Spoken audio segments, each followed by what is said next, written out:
Ciao amici, bentrovati sul mio canale YouTube. Oggi parliamo delle differenze di come si svolge un casting in Italia versus come si svolge un casting in Colombia. Iniziamo!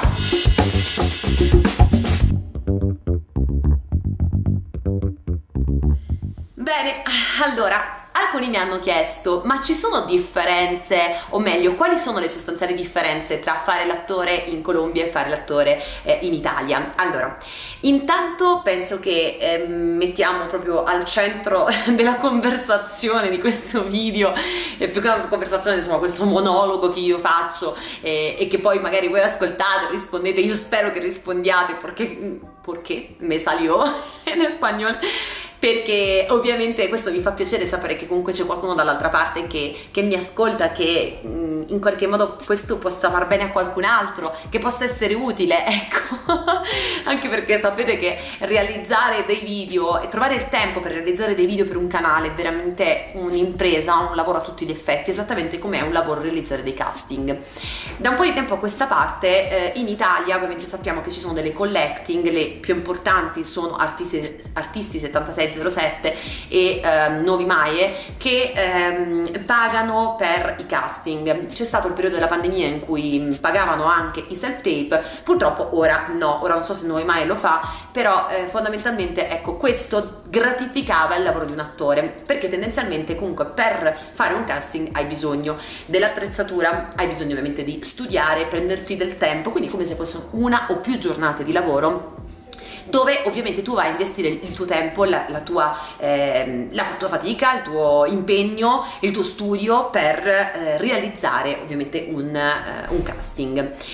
Detto questo, in Colombia non succede così, ecco, questa è la prima differenza. In Colombia non esiste questa cosa di pagare il casting e soprattutto il primo ostacolo è quello della lingua. Esattamente come in Italia, dove studiamo dizione e dobbiamo cercare di parlare con un accento neutro, la stessa cosa succede qui in Colombia. Solo che in Colombia l'accento neutro viene è stato neutralizzato all'interno soprattutto del doblaje, quindi nel doppiaggio.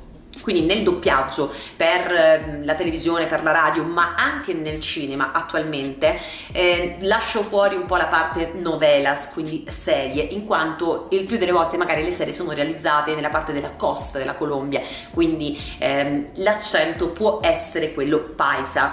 Quindi è come se noi pensiamo ai nostri dialetti italiani, quelli appunto del sud, che vengono lasciati uguali, o comunque anzi un attore che magari non è del posto deve studiare quel particolare accento, tendenzialmente, nel senso, il resto viene fatto in accento neutro. Qui l'accento neutro è quello messicano, infatti ci sono dei professori che insegnano l'accento neutro, che è quello messicano, ed è il scandire articolare. Questo è esattamente come qualsiasi altro idioma, qualsiasi altra lingua, ecco, scandire bene le parole, articolare bene con la bocca affinché, ecco, tu possa parlare correttamente in accento neutro. Cosa succede? Qual è il maggior ostacolo nel dover recitare in un'altra lingua? È che noi siamo abituati appunto con l'italiano intanto a gesticolare una cifra. Questo ce lo dicono sempre. A me spesso mi dicono: ah, italiana! Capito come? Ecco, noi fronteggiamo questo ostacolo che costantemente ci vedono come quelli che gesticoliamo sempre con le mani. In effetti sì, un po' è vero, e loro non gesticolano così tanto come noi. E poi perché l'articolazione della J, della G, che sarebbe la nostra G, è differente. Chiaramente questo bisogna abituare il palato a parlare correttamente con nuovi suoni. Questi nuovi suoni a cui noi non siamo abituati, di solito impariamo da piccoli ad articolare con la nostra lingua. Se non lo facciamo da piccoli, da grandi è molto più difficile, in quanto ovviamente tu devi riabituare il palato a muoversi in un modo differente. E questo è il primo ostacolo. Secondo ostacolo, o seconda differenza tra il casting in Italia e il casting in Colombia. Il casting in Italia tendenzialmente tu hai, a meno che non siano per particolari progetti last minute o per commercial, che sono appunto pubblicità, che hai poco tempo, magari 24 ore, di solito abbiamo almeno quei 2 o 3 giorni per preparare un personaggio, quindi fare tutto lo studio del personaggio, capire quali sono le sue problematiche, i suoi traumi da quando era piccolo, qual è la sua storia, come si relaziona con le persone, in che modo parla, in che modo muove il suo corpo, come muove gli occhi, come muove la bocca, quali sono i suoi tic, insomma fare lo studio del personaggio. Qui no. Qui ti mandano il casting il giorno stesso e tu il giorno stesso, al massimo la mattina dopo, devi inviare il self-tape pronto, bello fatto, con lo studio del personaggio, la memoria, con l'ostacolo della lingua, no? E in un tempo rapidissimo, anzi a volte te l'ho inviato oggi, lo dovevi mandare ieri, no? Funziona così. Questo perché lo fanno? Molti mi dicono, ma è impossibile per un attore fare una cosa del genere. No, è possibilissimo. In che maniera è possibile? Perché noi, se siamo actores professionali, che cosa succede? Che dobbiamo essere in grado di avere la memoria allenata, di essere in grado di fare uno studio rapidissimo del personaggio e ovviamente di avere già pronti via tutta l'attrezzatura pronta. Ecco, pro e contro di questa cosa, a volte non puoi dedicare la giusta attenzione, emotività a quello che tu vorresti realizzare, non puoi farlo con i tempi a cui tendenzialmente noi italiani siamo abituati. D'altro canto però credo che sia una cosa giusta e vi spiego perché. Perché se veramente tu sei in grado, sei un attore che lo fa costantemente, sei allenato, e questo preclude il fatto che tu ti debba allenare non giornalmente ma quasi, ecco, fare un casting in un giorno, in una giornata lo puoi fare, perché si presuppone che tu lo sappia fare. Ecco, quindi questo in automatico gli dà la possibilità di schermare molto velocemente persone che a volte, non dico che si improvvisano, però non hanno quella malleabilità, quell'allenamento costante, non lo fanno costantemente perché magari la vita quotidiana, perché hanno un secondo lavoro, e lo capisco perfettamente, non stiamo a fare punto giudizio qui, ma questo ti permette ovviamente di capire già chi è sul pezzo e veramente fa suo mestiere perché è un professionista e chi lo fa tanto perciò per questo dico che probabilmente ha un senso e credo che sia una cosa giusta, per quanto sia difficile. Uno, perché ti ci devi abituare, due, perché in generale fare uno studio del personaggio non è una cosa proprio a cottimo pronti via. Altra differenza: di solito in Italia, ora che dopo la pandemia stiamo ricominciando a fare i casting in presenza.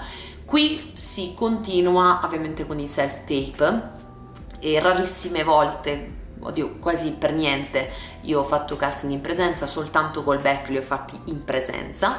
Per quanto riguarda il discorso del pagamento, è un altro punto ovviamente a cui abituarsi, perché ovviamente qui il pesos attualmente, allo stato attuale, nel momento in cui sto girando questo video, il 26 di ottobre 2022, attualmente il pesos è 5.000 pesos, equivalgono a €1. Questo che significa? Che ovviamente la paga è molto più bassa e tu arrivi qui e dici ok, ma io devo fare magari per un progetto, lavorare per 200-300 euro, sì. Soprattutto se devi farti conoscere in un nuovo paese, e questo anche nel tuo stesso paese, se devi fare esperienze, soprattutto se sei all'inizio, non farti condizionare dal fatto che ma io questa cosa non la faccio perché vorrei che mi pagassero molto di più. No, è perché tu devi essere flessibile anche da questo punto di vista, professionale ma umile. Questo vale per il tuo paese, vale per qualsiasi paese al mondo. Umiltà alla base di tutto. Quindi sicuramente un'altra cosa a cui abituarsi, la differenza è il pago, che è molto differente rispetto all'Italia, e tutto è proporzionato chiaramente, o quasi tutto. Di questo ne ho parlato già in un altro video, di differenza appunto qui in Colombia, come vivere in Colombia. E poi altra cosa appunto, che se non hai i documenti tu li hai nel momento in cui ti esce fuori un progetto e li avrai per la durata di quel progetto. Altre differenze sostanziali: di solito le comunicazioni sono molto dirette. In Italia abbiamo molti portali, qui ce ne sono, però fondamentalmente chi ti conosce nel momento in cui ti fai conoscere già in maniera diretta tramite WhatsApp, neanche mail, ti contattano tramite WhatsApp ed è tutto pronti via, proprio perché il casting deve essere rapidissimo. In Italia siamo un po' più con appunto la mail, un po' più lunghi, ecco, su queste formalità. Loro non si perdono in formalità, a meno che non si tratti ovviamente di un progetto molto importante. Il tuo manager, se hai un'agenzia, ti invia tutto, e devo dire che quando ti invia tutto per un progetto che può essere di solito per una novella, appunto per una serie, i dettagli sono molto più come dire, dettagliati. Oh, che gioco di palabras. Ti inviano molto più dettagli, quindi chi è il tuo personaggio, la tua storia, l'antefatto, quando si girerà, con quale presupposto economico, con quale produzione, con quale direttore, con quale regista, insomma hai tanti dettagli a disposizione. Spesso in Italia quando ti arriva un casting tu hai la tua scena, non sai chi è il personaggio, lo devi praticamente tirare fuori dal cilindro. Ora ci inventiamo, ovviamente vai con il tuo sentire, fantasticando sopra quel personaggio, non sai quando verrà girato, per quante puntate, insomma, magari a volte i dettagli sono molto meno rispetto a quello che ti manca. Almeno questa è la mia esperienza, tutto è soggettivo, cioè perché ora magari arriva qualcuno col fucile, no perché io ho avuto un'altra esperienza negli Stati Uniti o in Italia, a me mi mandano molto più dettagli. Va bene, ok, è la mia esperienza, infatti questo canale si chiama Il mondo visto con i miei occhi. Ragazzi, mi sono appena accorta che stavo praticamente parlando da sola perché la telecamera si è spenta letteralmente e quindi non so dove ero arrivata. Va bene, quindi giusto per concludere il discorso, abbiamo parlato fondamentalmente delle differenze dell'idioma, abbiamo parlato della differenza dei tempi, della differenza del pago, della differenza anche dei documenti. Penso che ero arrivata proprio qui sul discorso che se non hai documenti, ovviamente quei documenti ti salgono, cioè ti escono fuori è bruttissimo, sarà la produzione a procurarti i documenti per stare all'interno di un paese straniero per la durata di quel progetto. Ecco, questo in definitiva per concludere le differenze sostanziali dei casting tra appunto in questo specifico caso Colombia con Italia. Come stavo dicendo poc'anzi, dunque è estremamente chiaro il discorso, penso che si tratta della mia personale esperienza e non quella ovviamente generale, non prendete come tutto generale, quindi questa è la mia esperienza e spero che questo possa funzionare, possa essere d'aiuto per qualcuno che appunto trae uno spunto, un consiglio attraverso questo canale. Ecco, un po' questo l'obiettivo, metterci in comunità delle nostre esperienze, fare rete. Quindi vi aspetto sempre qui sotto nei commenti, raccontatemi se avete avuto delle esperienze all'estero, come sono andate le vostre esperienze, insomma confrontiamoci come sempre, condividete il video con i vostri amici, attori e non, lasciate un like. Se non vi siete iscritti al canale, che cosa state aspettando? Iscrivetevi! Ci vediamo al prossimo video, ciao!